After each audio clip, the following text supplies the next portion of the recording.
Welcome to Ain't Slayed Nobody. This is an actual play podcast intended for adults, and may contain material that some people find disturbing. Please see the episode notes for content warnings, and listen with care. Hey, this is Cup from Ain't Slayed Nobody, asking you to join our Discord chat community. This is a fantastic group of people, and it's the best place to talk about the show, tabletop gaming, and anything else that's on your mind. This is where we prefer to interact with fans. So head over to slade.me/discord and discuss the episode that you're listening to now. That's slade.me/discord. I'll see you there.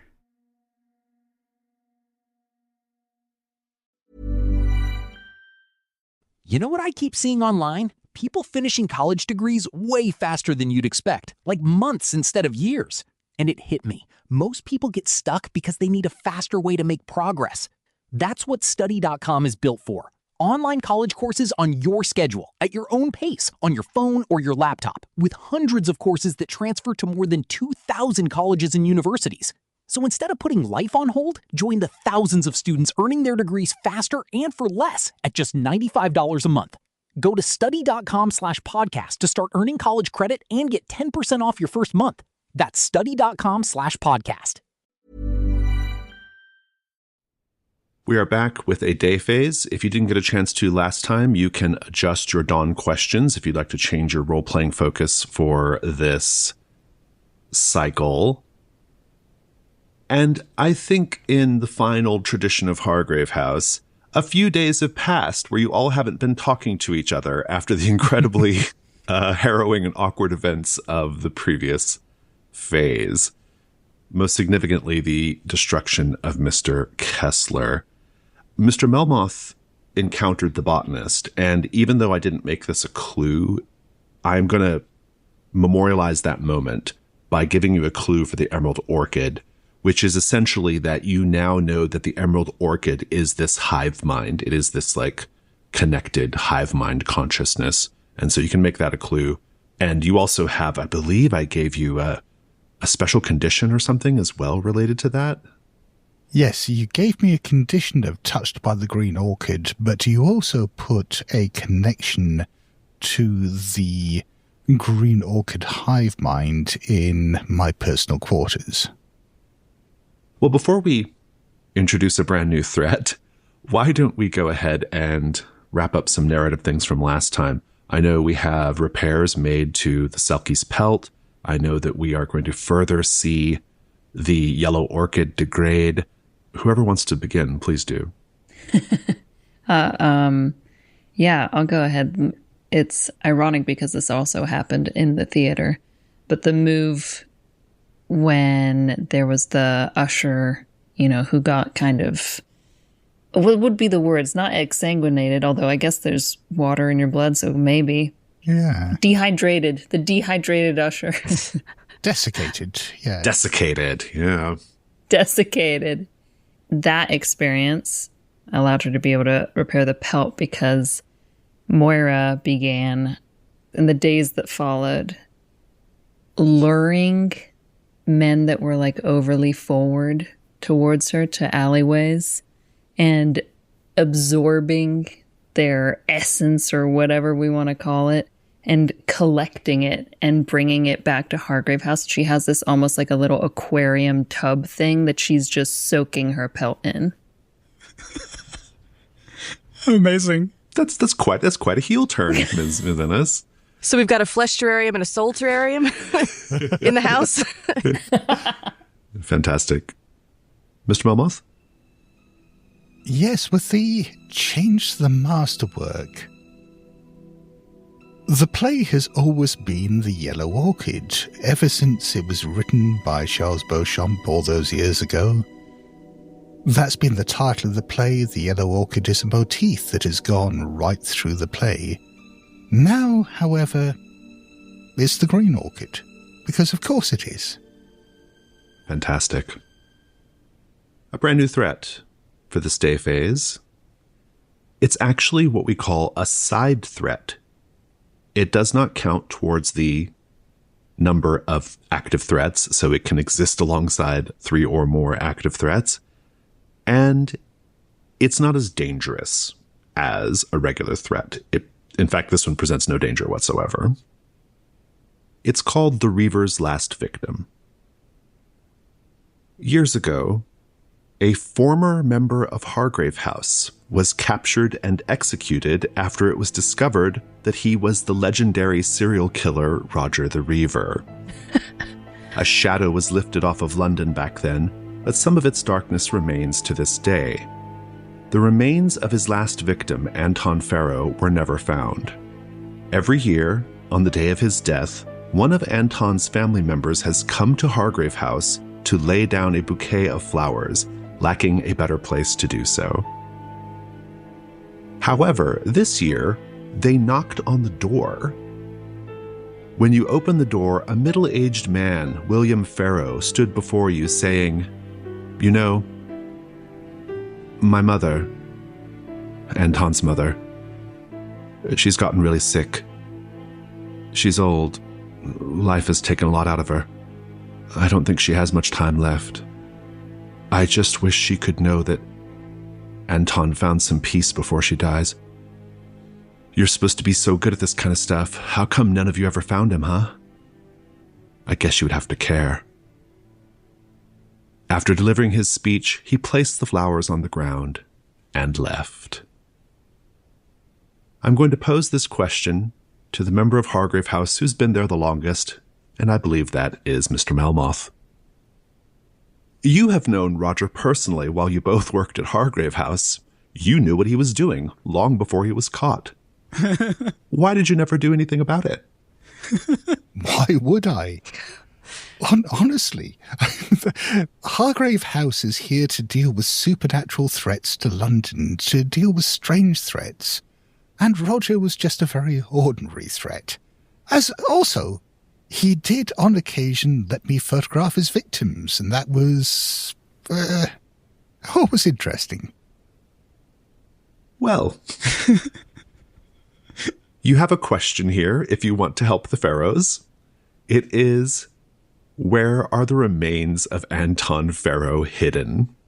It's only a complexity 2. And the opportunity is to resolve the side threat by finding his remains and letting his family lay him to rest. We have a special rule in play.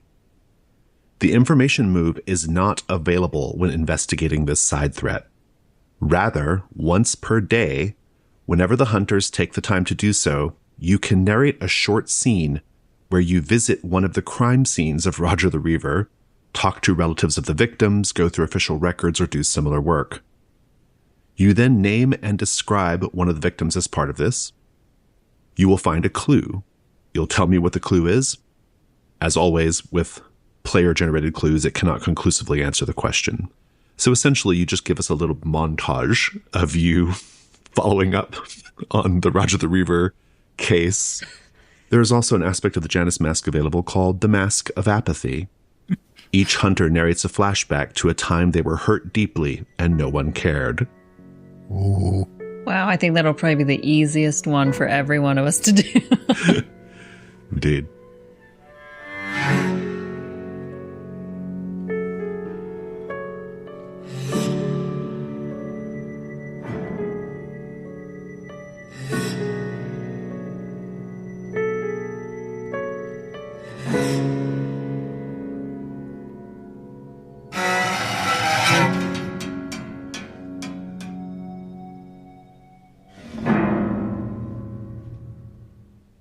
You still have the Coven to deal with. You still have the Emerald Orchid to deal with.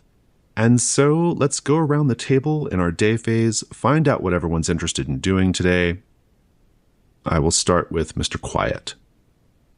If Sebastian is open about having known about the Reaver and all the business he was carrying out, I think Mr. Quiet is interested in seeing if any of the victims might be buried in the cemetery and going out there with Mr. Melmoth to examine the bodies. Sure. Oh, like digging up graves? Yeah, digging up graves. It's a great response to Hargrave House's refusal to investigate the Anton Farrow situation by digging up the victims that they did find. Yeah, exactly. Sebastian would be only too happy to watch you dig a hole.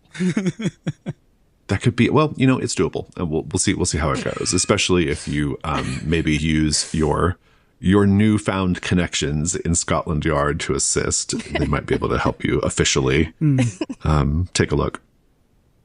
That sounds really great. Mr. Melmoth, did you have anything to add to that, or do you want to do something else? I think Sebastian, as well as perhaps accompanying Mr. Quiet for at least part of his little sojourn to the graveyard, Sebastian is, however, a bit more focused on the green orchid at the moment, as he has been touched by it very directly.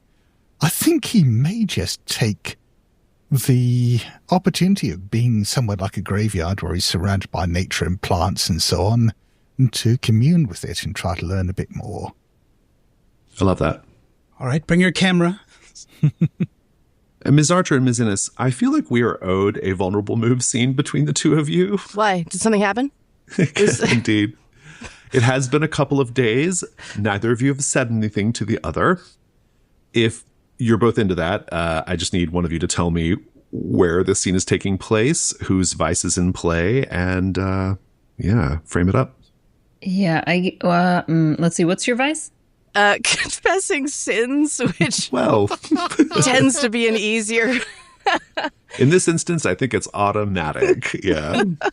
And look, we could do both. We've established that there's a big fountain in the back of the garden at Hargrave House. And I think to go along with that help being restored, like Moyra has been almost kind of comatose, going through motions and coming back kind of clearly having been in some sort of like altercations, and is just kind of like going through these motions and just like goes into this fountain every evening and kind of like washes herself off. And sometimes there is blood. And this is like very unusual for Moyra to engage in this kind of behavior. But like ever since the event, this is kind of the repetition that she has found herself in. And I think Viola, after that last scene, she kind of walked out of the room, up to her room, the door closed, and you probably heard the window open, and she just has fully not been at Hargrave House since that night, until whenever it is that we're going to meet up. So maybe we just literally run into each other. This will be the second time when a major event has its conclusion, running into each other in the hall. You just bump into each other. Great. Well, maybe we meet at your door then, because I think Moyra stopped there every time. Yeah, okay, cool. So if you stop there, and then this one time the door swings open. You're back. Only for a moment. Why have you left? It seemed the courteous thing to do. I have to believe that you're different from the rest of your family. I don't know what would make you think that. I have to believe that in order to be here in this home with you.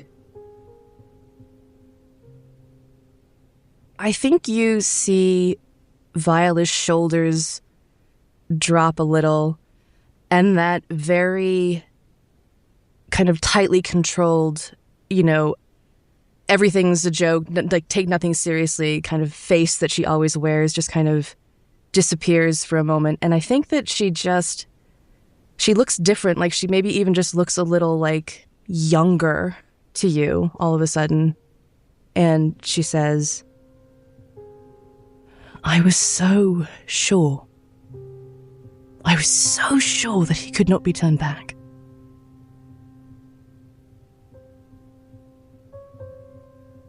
I will make no excuses for my error. It's in your blood.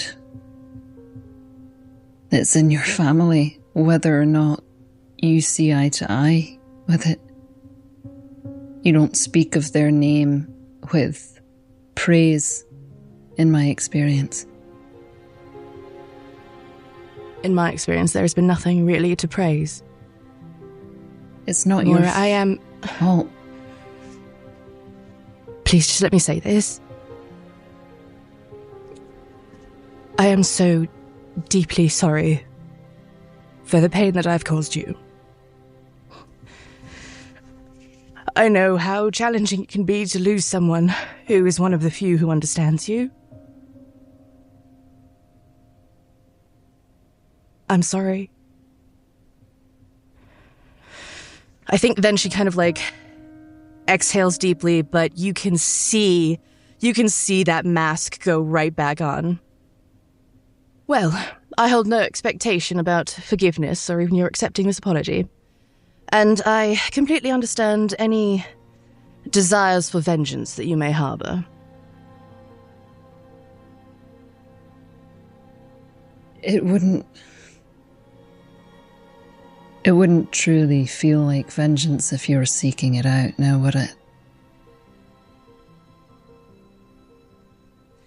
It's a funny thing about my family. We rarely have to seek out vengeance. It seems to find us. I want you to live with the choices you've made.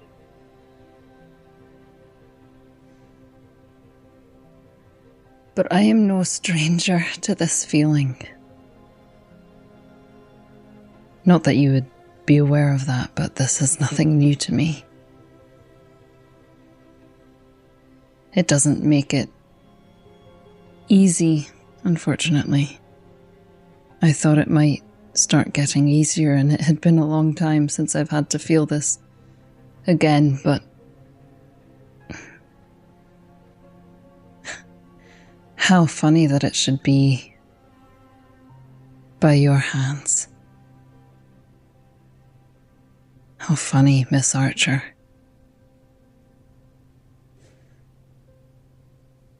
I don't know that I can forgive, because I don't know that I'm in a position to forgive. You would need Roland's forgiveness.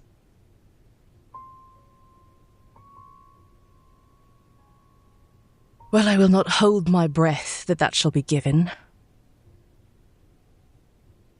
But I will endeavour to stay out of your way, if that is what you wish. No need to stay out of my way. I can't help but keep my eyes on you.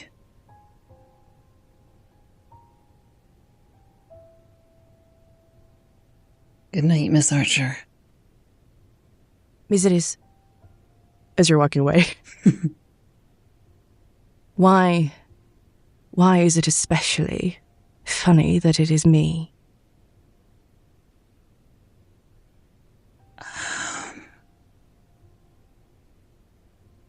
Everything I've lost has been because of that name of yours.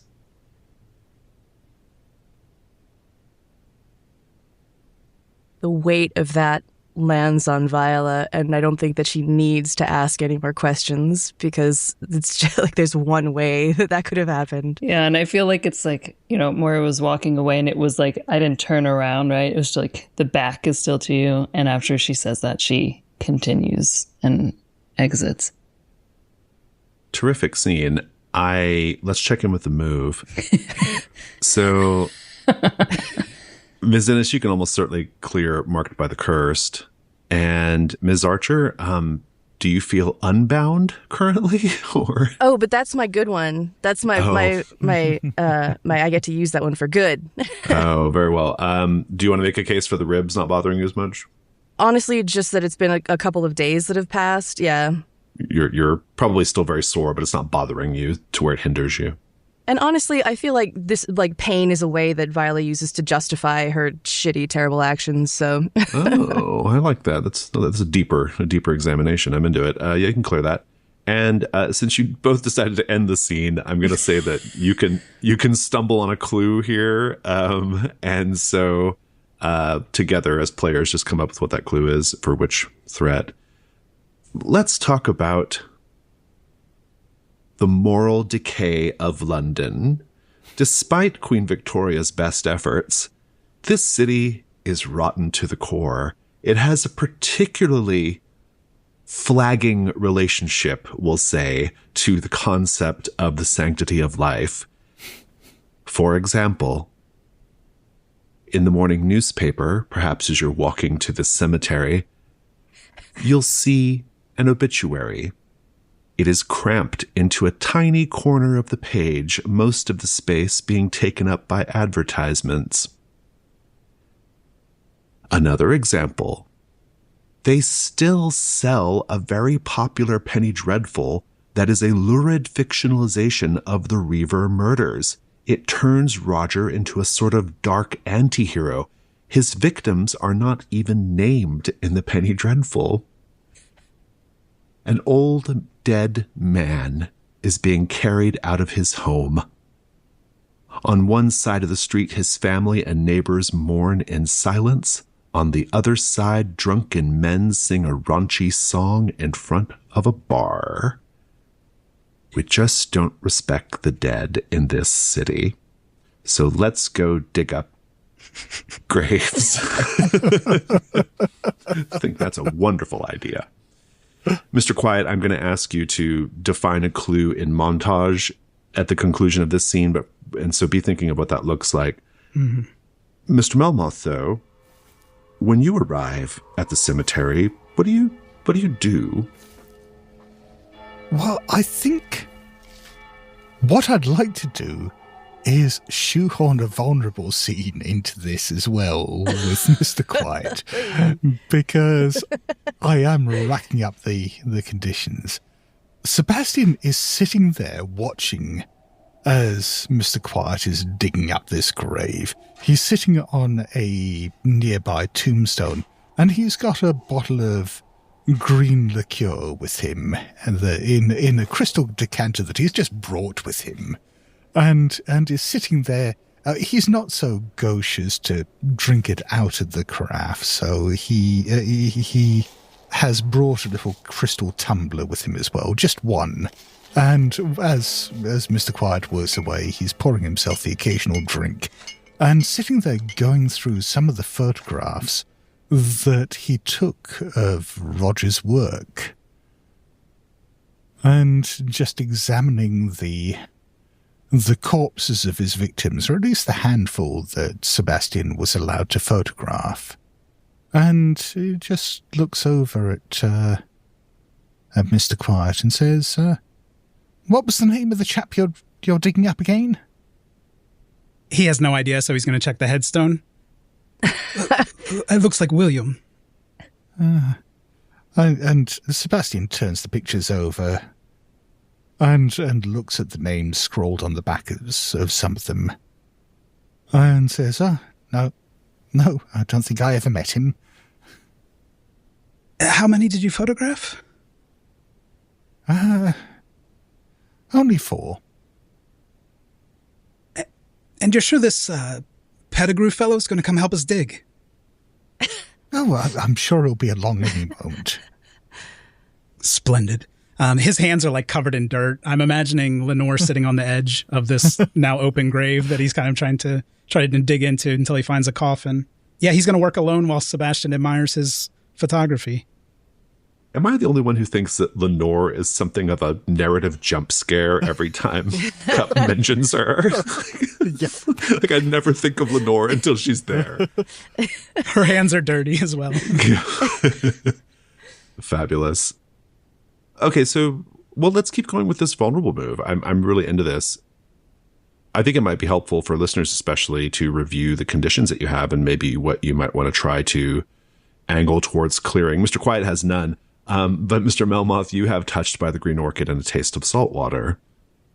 I mean, just in base terms, I think just sitting there and talking about these grave matters while cleansing his palate with some fine green chartreuse imported from Switzerland is just the kind of thing that Sebastian needs to get that taste of salt water out of his mouth. I think Sebastian has realized that he doesn't really know anything about Mr. Quiet. And as self-absorbed as he is in his moments of quiet contemplation as he's going through the photographs, giving Mr. Quiet a bit of space just to talk about himself. Well, I will note here that per the vulnerable move, because it's your vice, Mr. Melmoth, you can invite Mr. Quiet as well to ask you questions about the past, about your past. So let's get vulnerable here, folks. Let's do the thing. Yeah, I imagine, Mr. Quiet is quite introverted, so he's going to answer all of Sebastian's questions as though he's explaining to Lenore, essentially, as he's digging here. Sebastian is trying to get to know Mr. Quiet and has asked him a few questions, but in that very Sebastian-like way, every time you start answering, he makes the conversation about himself. Oh, perfect. Yeah, and I think at one point, because they're digging up bodies, Mr. Quiet's just going to turn and finally make eye contact with Mr. Melmoth and say, "So is it true you can't die?" I don't know. I've never tried. Oh, would you like to? Well, maybe. I'm ambivalent on the matter. I must admit I find the whole process of death fascinating, but at the same time it does seem to be a rather irrevocable step. Oh, nonsense. Death is just a door, and I have a knack for picking locks, so to speak. Yes, well, as wonderful as it would be to end up as another part of your doll collection, Mr. Quiet, I think I will continue with this life for at least a while longer. It would last just a moment. If only life did last but a moment. He's walking towards you now. By the way, one thing you'll probably notice is as you make eye contact with Sebastian, his eyes used to be yellow. They're not anymore. They're now a sparkling emerald shade of green. Yeah, I imagine like Mr. Quiet came over and he was like kind of creeping on Sebastian, like kind of sizing him up for this death experiment that he's keen to carry out. But then he notices the eyes, and I think he's just awestruck by how beautiful Mr. Melmoth is in that moment. He might even fall to his knees. Well, you let me know if you change your mind. Yes, Mr. Quiet. If I ever decide I need someone to kill me, you will be the first person I ask. Wonderful. Wonderful. Feel free to help me look for clues. I've opened the coffin. And I think he's going to ask you if you could just look at the pictures more closely. Are there any environmental clues? Any interesting substances under the fingernails, on the clothing? Anything of the like? I wouldn't even know where to start looking for those things. But if you have any questions about the environment, I was there when they were photographed. Were there common themes? Were they carried out by the seaside? What was the preferred location for the kills? That is a good question. This is really good. I mean, this could be the defining of the clue here for this special rule, if we'd like. Yeah. Well, certainly all the victims I photographed were young men. They were all, I suppose, relatively attractive sorts. I'm not sure what else they had in common. Roger did seem to enjoy killing them outdoors. I don't know if that was a matter of convenience or a personal preference. I didn't think to ask. Any commonalities in these outdoor locations? I suppose they were all rather scenic locations. I suppose if one were to conduct a murder, it is always better to do it somewhere beautiful. That feels like a good clue. Yeah. I like that. It definitely speaks to location. Yeah. Quite helpful. I suppose we didn't need to dig up poor William then. I think Mr. Quiet's actually going to remove his liver just to not waste the day. Oh, very good. I would love for D.I. Pettigrew to walk in on that. Yeah. With Mr. Quiet removing the liver and Sebastian photographing him doing it. I'd love to add to this scene the idea that the only reason why you're able to do this in the middle of the day is because Scotland Yard is there helping. Like, they're doing the grunt work of digging up the body. And so when you start pulling out livers, it becomes this whole, like, what? Like, what is happening kind of situation. It's a new field, forensics. Indeed. I love it. Let's check in with the clue. Nick and Josephine, any thoughts on what that clue is? So we got as far as deciding it should be for the coven. Okay, love that. Yeah. One quick thought that I had was that in Hargrave House, there's like runes over all the active hunters' doors. Oh, okay. Yeah. You know, like the audience can tell that it's the same as the ones that were like under the tree and like with all the branches and stuff. I don't know. Oh, good. So this is a new thing you find. Yeah, but I don't know if there's Josephine, did you have a better idea?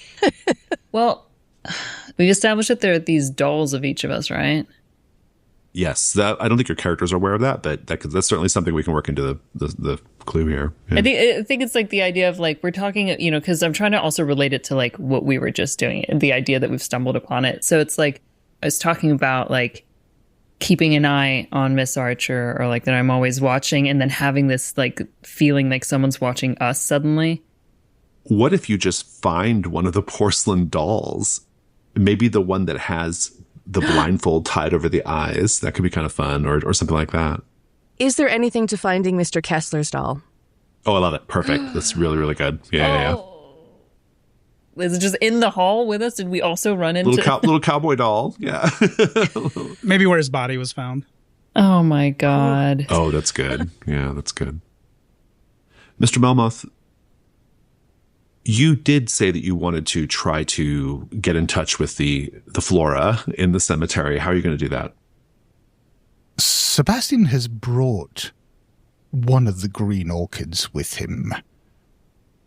While everyone else is busy with dead bodies, he goes over to a quiet little corner of the graveyard and plants the orchid, gives it some fertile soil in which to grow, and just sits there quietly, for a start, just admiring the beauty of the flower in this new verdant surrounding, but also almost talking to it like an animal or a small child, leaning over, just cupping it with his hand and whispering to it, asking it how it enjoys its new home, asking it whether these surroundings suit it, and asking it whether there is anything of the people buried here that it might be able to bring into itself. I love that. I think this is going to be the information move with presence, actually, the way you've described it. Are you going to be marking one of your personal quarters items? I think so. I'm going to use my connection to the hive mind here. Since you're doing that, I won't make the condition apply. This will be pure advantage +3. This is a great roll. Okay. Okay, that's 11. Fantastic. The clue.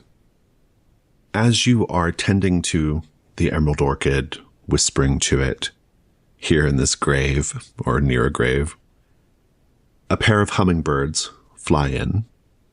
Now, hummingbirds will chase each other off so that they have exclusive access to the flower that they wish to drink from. But in this case, the two hummingbirds deal with each other like a pair of medieval jousters. They are going at each other, stabbing at each other, and it becomes quite violent quite quickly, to the point where one of them is victorious, and even when it's all done, that hummingbird doesn't stop piercing the defeated hummingbird's body over and over again. And you can tell from your connection to the emerald orchid that it's the emerald orchid making them do this. And the Emerald Orchid finds it all very intriguing. That's your clue. I think Sebastian is not entirely unsympathetic to that perspective. The offer I'm going to make to you is, since you got an 11, I will let you mark the Janus mask to bump it to a 12, and I will give you the last mastermind clue. Ooh. And it's information that you will get from the Emerald Orchid consciousness that you would not otherwise have access to. I think it would be churlish not to, then. I shall mark a mask of the past, then. We'll resolve that in a bit, but I'll tell you that as you are sort of writing this Emerald Orchid consciousness, you find yourself very quickly out in the country, out in a great manor home, Brathwaite Hall. Mrs. Brathwaite has an emerald orchid on her mantle, a gift from some admirer or someone seeking her favor. And this orchid has managed to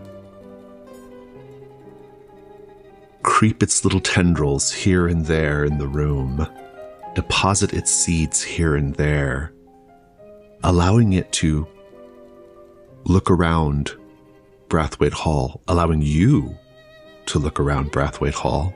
And somewhere in the deepest parts of Brathwaite Hall, behind a heavy curtain, there is a little room that the servants are strictly forbidden from entering. Ooh. Inside this room is a glass coffin. Inside the glass coffin is a young Queen Victoria. That is your final mastermind clue. You can still get more mastermind clues, but that's the last one that will make it so I will not introduce any more threats. Please forgive my history is terrible. Who's the monarch right now? Queen Victoria. Perfect. Great. Yeah, Okay, great. cool. Perfect. Yeah, I was also like, Yeah. yes, I know who's queen. Except she's older now. This is like a young Queen Victoria. Oh, okay. So she is older right now. Oh, But she's not scheduled to die for another 35 years. Yeah, she's going to be around for a while. I want to check in with the rest of the table. I think we'll do maybe like one more scene each for this day phase. Ms. Archer, how would you like to spend the rest of your day? I think Viola's kind of, after that confrontation and everything that's happened recently, I think that she's in just a really dark headspace. And so I think that she wants to go confront something that is like, that feels like dangerous and awful. Like the thing that she hates the most after, well, I guess after her family, books. So I think that she's going to go to, I'm sure that there has to be some sort of like arcane library/bookstore situation. She's going to go do some research. Please take an O on your hunt.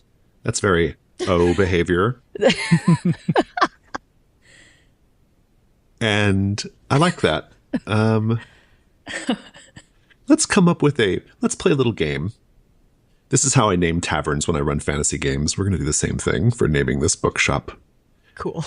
I'm going to ask one of you to think of a suitably arcane or spooky sounding adjective, and one of you to think of a noun, and then we'll put them together, and that will be the name of our shop. Scott, the adjective's yours. Josephine, the noun's yours. I got it already. You can type it in chat, and we'll reveal it all at once. Now there's a combination. The Forgotten Octopus. That well-known mysticism, spiritism, occult shop. The Forgotten Octopus. What's your approach here, Ms. Archer? Do you frequent the Forgotten Octopus often? I think the last time she came to the Forgotten Octopus, she probably got really frustrated and ended up upturning a display of books. And so maybe she was asked to not come back.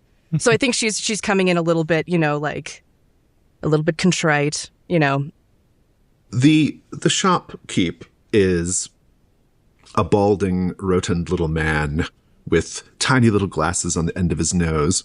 And he crosses his arms and he leans back and he gives you a skeptical gaze and he says, well, well, well, if it isn't Viola Archer. Hello, again. Have you come to destroy the place again, Miss Archer?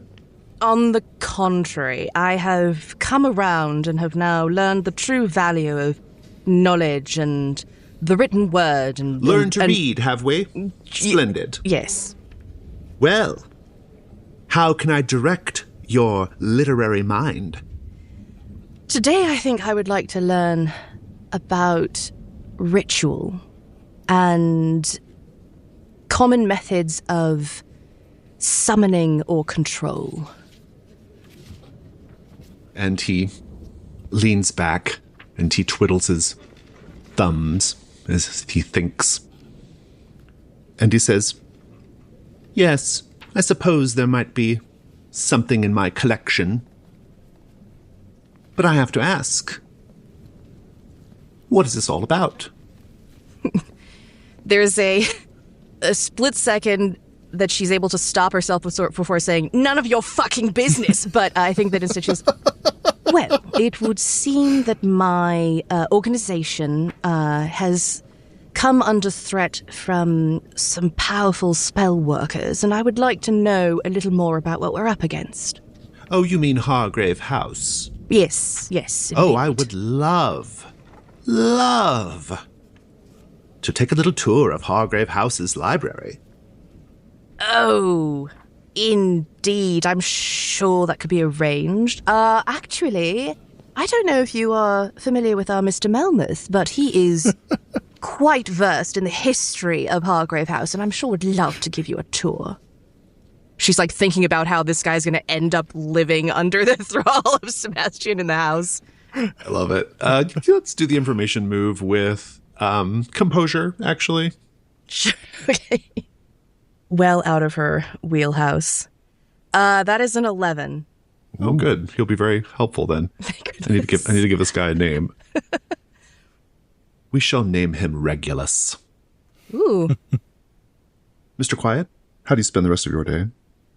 Oh, you still have your liver and stuff in the cemetery, yes? Yeah, this might be weird. I was thinking of, so if I catch wind of the fact that they found a porcelain doll of Mr. Kessler and that the coven is likely involved, I think what I would do is take that doll into my room and lock the door. You're going to take the doll? Yeah, if I can, just temporarily. Oh, so you're back at Hargrave House then? Yeah, I want to go back to Hargrave House, and what I want to do is seat the Mr. Kessler doll across the table from Lenore, and I'm going to sit in the middle and start eating the liver that I retrieved. And what I'm hoping to do is using the taste of the liver, like any bitterness or salt, saltiness, some kind of clue about where the coven is or what their plans are is what I'm trying to get out of this, because that Kessler doll's present.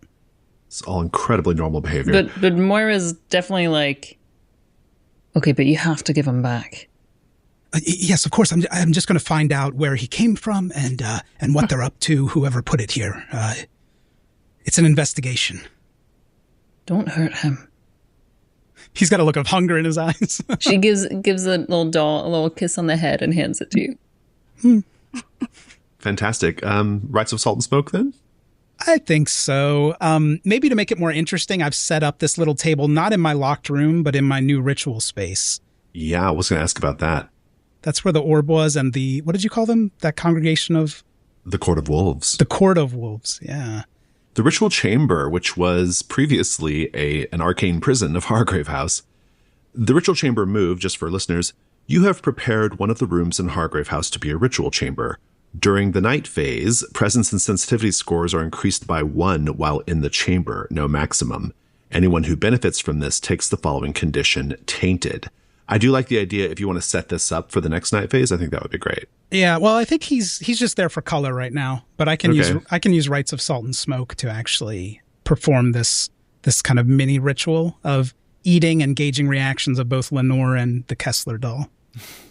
Why don't we paint the scene, everyone? What do we see in this chamber that tells us vile, macabre rites have been performed here, apart from, the ancient werewolf devil worshippers trapped down there?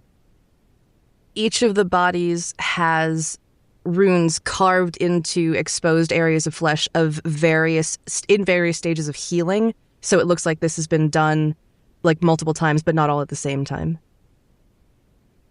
I think in the darkest corners and crevices of this chamber, there's a wall of bones, just human and animal alike.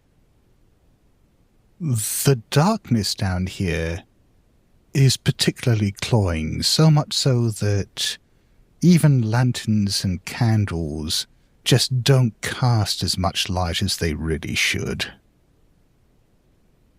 Everyone who steps into this room has a taste of blood in their mouth. And it's not just the taste. When they put their fingers to their mouth, it always comes out with little drips of blood. This is going to affect the liver tasting. Let's go ahead and get the dice on the table. You can roll with sensitivity. I believe it's sensitivity, yes? Yeah. I don't know if this applies to the move, but since I'm using Lenore and working with the liver of that dead guy, do I get a bonus? Lenore is your familiar, yes? Yes, and she gives me bonuses when I'm working with the dead. I'll take it, yeah. Edward's starting to be pretty creepy, which I regret. Starting? Unlike all the rest of us. Yeah, so he did roll a 14. I got a 14 on that. Very good, very good. On a 10 plus, the magic works without further cost. Go ahead and think about what your effect is going to be. I will note, on a 12 plus, you can unmark the cosmic passage if it's marked. Oh. If you do so, increase your reason by 2, but leave your sensitivity the same. Wow. Ignore this result if your sensitivity is 3 already. Mm-hmm. And so think about what your effect is going to be, and let's check in with Ms. Innes. Ms. Innes, what are you going to do with your day? I owe Sebastian a sailor. Oh, very good. Maybe remind us what that's about. Because I killed his usher, and so he asked for, something in return. And I think, I don't know if I offered a sailor or if that was requested specifically. I think Sebastian was aware that you had a way with sailors and suggested that you procure one for him.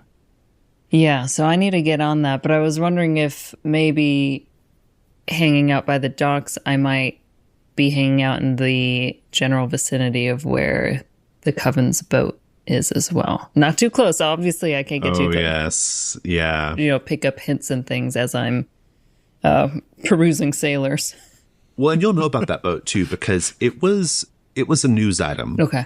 Shortly after it arrived. There was a lot of fear around it. There were lots of rumors about this strange boat that had no crew. There was a rumor that it was a plague boat sort of took off like a little mini wildfire in the city. And they actually ended up sinking the boat. Oh, right. So you are well suited to maybe looking into that if you wish. Yeah. If it's sunken, I feel like I want to just dive into the waters and go have a look. Yeah, I think that's great. I'm sure worst case scenario is you can just hold your breath for a very long time compared to most people. So, plus, I think it'll attract the attention of some over-curious sailor who thinks I look majestic, as per usual. Indeed. Fantastic. I like this a lot. I think this is going to be the information move with vitality. Oh, okay. 8. I would like to just maybe just give us the scene as you dive in, what's going on, how are you preparing, how do you look, what is it like for the people who are around? She's doing this because she owes Sebastian, but I think that these last few days since Mr. Kessler's passing, actually her hair has been actually braided up and out of the way and not flowing loosely, and she kind of sighs heavily before she takes out the braid and kind of makes sure that she looks like, the picture of innocence and magic, and takes this deep breath in, and it's like this little sort of air of rejuvenation overtakes her, and she almost just prances to the edge of the water and looks to each side as if she's making sure no one is watching her, but she knows that there is someone watching, and just dives in seamlessly, like she's done this many times before. This would be an Olympic medal for sure. Fantastic. Mr. Melmoth, what do you do with the rest of your day? Sebastian is going to the tailor. Every time we've seen Sebastian in the campaign so far, he's been dressed in clothes that are all shades of grey, just with highlights and little flourishes that stop them seeming too mundane. But now he feels in the mood for something new, and is going to get himself a silk suit of the most resplendent emerald green. And he is taking a number of the orchids along with him to be woven into the fabric of the suit, to become part of it, to become almost a living part of it. Very nice indeed. I actually like this as an information move with sensitivity. Yeah, what I was going to suggest was, while he's at the tailor, I'm sure he isn't the only society person who attends this particular tailor, and just really striking up conversation with people there to find out. I suppose I should learn more about the coven, but I'm disinclined to at the moment. I'm obsessed with the green orchid. So, under the guise, perhaps, not even the guise, Sebastian is very much just talking to everyone else there about this new suit, and do they think that green is his colour, and have they ever seen anyone else weave living plants into their clothes quite like this? But using that as a way of just getting other people to talk about their experiences with the orchid.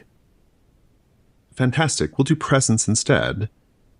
I'm debating whether touched by the green orchid would impede you here, but I don't think it will. I think the green orchid, in its strange alien way, actually appreciates your attention and your interest. Fantastic.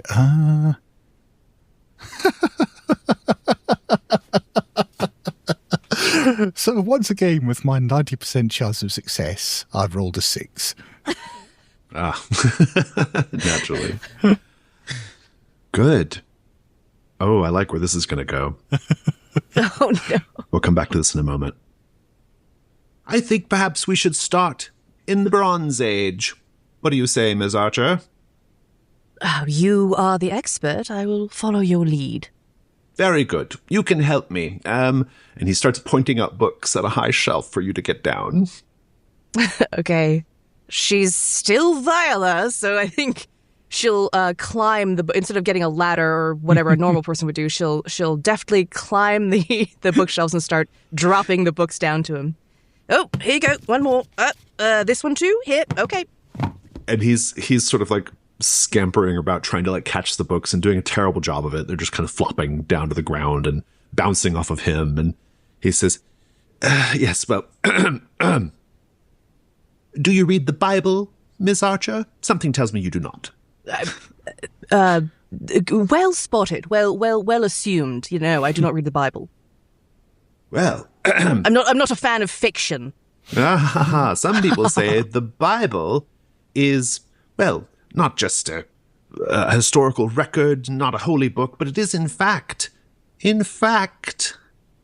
a book for performing rituals, a spell book, if you will. And he lays down this Bible, and he starts reciting some passages which seem like prayers, but taken another way could be, invocations, right? Okay. And then you spend some time on that. You spend about a good hour or two looking into various treatises on ancient Babylonia and Sumeria and all this other sort of thing. How are you feeling right now about all of this? She is using all of her constitutional fortitude to stay awake and stay focused, and also to keep her mouth shut every time she wants to make a smart remark. She's just nodding along and making comprehension sounds. What was your die result? I think I said 11, but it's actually a 10. Okay. After some time, he does eventually land on something that seems relevant. Oh, thank God. And this is the interesting bit. He says, now here is something that might be useful and that we can actually put to the test here in London. Now, these many hours we've spent together, Ms. Archer, I have deduced that you are trying to get to the bottom of a ritual that might be in the middle of being performed here in the city. And he's kind of flipping through some pages. Here's what we're going to do. You're going to find a dog. Does it have to be a living dog? Yes, I think that's going to be rather important to our experiment. All right. What you're going to do is you're going to try to convince the dog to walk in an easterly direction. Are you pulling my leg? I came here with serious inquiry in the spirit of research and knowledge seeking. Just trust me on this, Ms. Archer. He's got his little glasses on the end of his nose, and he's thumbing through a book. He says, easterly direction. If the dog refuses to walk in an easterly direction, that is an indication that, that there might be a thinning of the veil taking place in the city. And should I be leading it in an easterly direction, or just see if it goes that way on its own? Use your imagination, Ms. Archer. Very well. We'll pick up with that in a moment. Mr. Quiet, what is your effect? He's eating the liver, and it starts to taste really bitter, and it reminds him of hemlock, which is something that he's used for these kind of edging death experiments that he was trying to convince Mr. Melmoth to engage in. And when he tastes that, he realizes that what he needs to do is get Lenore to transfer her consciousness into the Kessler doll so that he can observe another time and place through his eyes, through the doll's eyes. Oh. Oh, that's really interesting. Nice, yeah. You do this, and I'm going to give you a clue. Something that you would only be able to determine by looking through the eyes of this doll that they crafted. No member of the coven will face west. Okay. How do you know that as you're looking through the doll's eyes? Well, I am outside and I can see the North Star, and I can tell that they're not facing west. They're all oriented in the same direction, facing east, and it's very peculiar because usually they stand in a circle. What makes you think they can't look to the west? Ooh, I think they've bound themselves to something so that they actually are physically incapable of turning that direction. Interesting. That's your clue. Ms. Archer, a possibly very connected clue. Regulus has not even scratched the surface of this. You find a dog. Maybe if you want to tell us how you try to convince it to move in an easterly direction, you can. Yeah. Well, there's probably a little bit more of the conversation with Regulus, but I think that for the purposes of the dog, it's Hargrave House, it's the foyer, the door from the end just busts open, and Viola's like, where is that beagle? And then she'll find the dog, she'll just probably pick it up, she'll go to the kitchen, she'll get whatever kind of, maybe even one of Mr. Quiet's leftover livers or something, and she'll set the dog down, and then she'll just toss the liver in an easterly direction. Go, fetch. It won't do it. It will not walk in an easterly direction. Just pushing its haunches. It will whine and howl. It won't do it. And furthermore, no animal will. You notice birds and cats for the rest of the day, and even insects pointedly not moving in an easterly direction, even when it would be more convenient to go in that direction. Red. That's your clue. That's for the future. Do you want to finish up the scene with Regulus? Oh, I think before she leaves, basically, they've been talking about the ritual for the cover and the thinning of the veil. And I think before she leaves, maybe she'll turn back in the doorway and she'll ask, Mr. Regulus, I have only just become acquainted with the idea that a ritual and its result are so inextricably bound that they're connected in a bidirectional way. That in addition to performing the ritual and achieving the result, sometimes achieving the result will have the same effect as the ritual. That doesn't make much sense. I'm sorry, but there is a connection. I love the way your mind works, Ms. Archer. Truly fascinating stuff. Thank you. I suppose what I'm asking is, do you have information on binding rituals? Ms. Archer, I have spent the last 3.5 hours going through ancient tomes. I have produced what I believe will be a very, very promising line of inquiry, and you have yet to pass over a single shilling. Couldn't you buy a candle or a stick of incense or something? I shall have a crate of candles and incense delivered to your door later today, if that will suffice, or would you prefer the cash?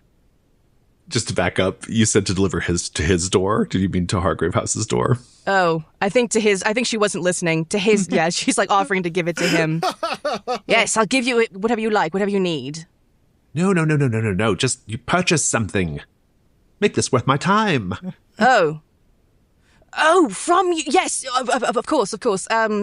Those over there, and she just gestures to a wall. Those. Oh.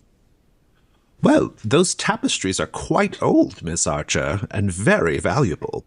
I can certainly roll them up and have them sent along. Excellent. Hargrave House's walls are a bit bare these days. Yes, fine. Tapestries, good, yes. Binding rituals. I shall look into it, madam. Thank you. And then, yeah, I think she'll... Indeed. Ms. Innes, inside the bulkheads of a sunken boat, you and the Limehouse lurker have to stop meeting this way. Oh my gosh, he's here too? He is. It's daytime, so he's hanging out here right now. You see him? Pale, pushed up against the furthest bulkhead so none of the little dashes of sunlight will touch him. And he can't communicate with you so directly down here. But he will reach out his small, white hand to take your hand. A friendly gesture, I would say. What do you do? Is there like a pocket of air, or is he underwater? It's underwater. Okay. Moyra takes his hand and like gives it a little squeeze, looks around the boat, thinking back to the agreement they had that he was going to leave this area. And, looks at him and almost just like shrugs, like the kind of expression of like, what's she gonna do? Like she's just lost this, like motivation is just not within her right now. Let's paint the scene as Ms. Innes is looking around the interior of this ship that the Coven rode in on. How can we tell this boat was the home of the Coven for several weeks? Maybe we just see, carvings all throughout the planks, the wood on the ground and also on the walls of the ship. And there are spots where the wood has rotted away, almost from age, but if you look at them, you can see that they follow the shapes of handprints and footprints on the ground, as if the very presence of these coven members had destroyed the fabric of the wood around them.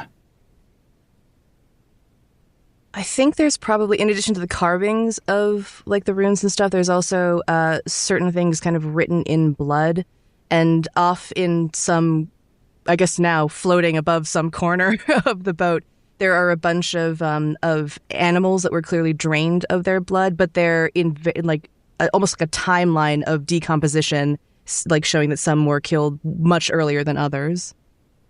And there are abandoned bottles of poisons and things that they would use in their rituals, just floating on the surface and maybe even like swirling in the water. Your clue, Ms. Innes. The ship has been submerged for several weeks now. And in that time, algae and even some small amounts of barnacles have started to decorate the interior of the ship. There's also just quite a lot of decay that's already taking place. But there is one thing that has not been touched by the ravages of the water. A beautifully rendered blue door, rendered in paint, painted on one wall.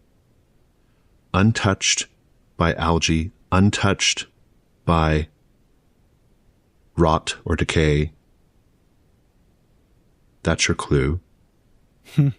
Okay. Yeah, can I go try to interact with this door? Is it like a life-size painting of this door on a wall? Yeah. And before you can do anything else, Yep. the lurker points at, there's like a gap in the top of the room that you're in, so you can look out into the, above the ship. Mm-hmm. A sailor has dived into the water after you. And I'm okay. And the lurker... Oh no, that's mine. The lurker, who we have established is a very ancient, very powerful vampire. You can hear the lurker sending out a voice. It even sounds like you a little bit. Help. Help. I'm trapped down here. If only the listeners could see the face I'm making, because I think this is the face that Moyra makes at the lurker of just this like really, you're really gonna do... Moyra just sort of shakes her head no at the lurker and lets go of his hand and goes to swim to try and intercept, basically meet the sailor. Let's do the day move. Yeah, could I use the cosmic passage at this point to try and hold the Limehouse lurker in place? And it lets you, so when you channel the Seeing Tides, you can take your next roll with advantage. Oh, fantastic. I love that. This is going to be the day move. What do you afraid is going to happen if you fail? I just think I'm going to, lose the sailor that I just kind of like hooked into being interested. Fantastic. I think this is probably going to be with vitality. Okay. But advantage. Okay. All right. 9. Nice. You will be able to intercept the sailor, but and you'll have the option here. I'm going to give you, in order to do so, you have to take a condition called a meal deferred. If you're okay with that, you can continue on. Yeah, like this is from the Limehouse lurker's POV. We shall see. It means whatever it will mean. Oh, sure. But that is the condition. A meal deferred. Yeah. Yeah. And I think she sort of shoots to intercept the sailor and like pulls him out of the waters almost like, what are you doing? And he says, you're real. And this sailor, quite young, probably like 19, 20 years old, like touches your face. I've seen you before. Have you? I have. When I was just a boy. Oh God, do I remember who this person is? No, but if you give him some time to explain, he'll explain that he used to work on a ship when he was a boy, doing all the sorts of things that little boys do on ships, cleaning and whatnot. And he claims to have seen you. Yeah. Well, this might be dangerous for me if you tell anyone of this. It might arouse suspicion. And I think this conversation is just happening with the two of your heads like bobbing above water, right? Yeah. And he says, "Oh, of course, I would never. You should know that I have dreamt about you almost every night ever since I saw you." You seem like a risk taker. Tell me, do you enjoy a little danger? And she takes his hand underwater. Yes, I can learn to enjoy it. Follow me, there's something I want to show you. Where do you take him? I'm going to lead him out of the water. I'm going to take him to the theater. Very good. Indeed.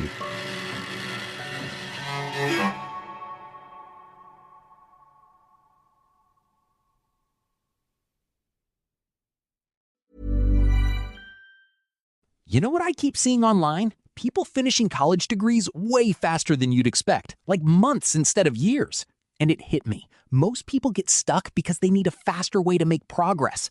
That's what Study.com is built for. Online college courses on your schedule, at your own pace, on your phone or your laptop, with hundreds of courses that transfer to more than 2,000 colleges and universities. So instead of putting life on hold, join the thousands of students earning their degrees faster and for less at just $95 a month. Go to study.com/podcast to start earning college credit and get 10% off your first month. That's study.com/podcast.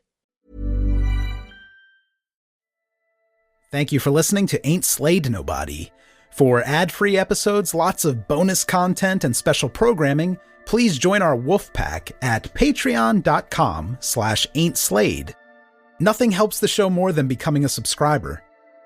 See our show notes for full credits, and help us grow by posting friendly reviews and spreading the word to your friends and followers.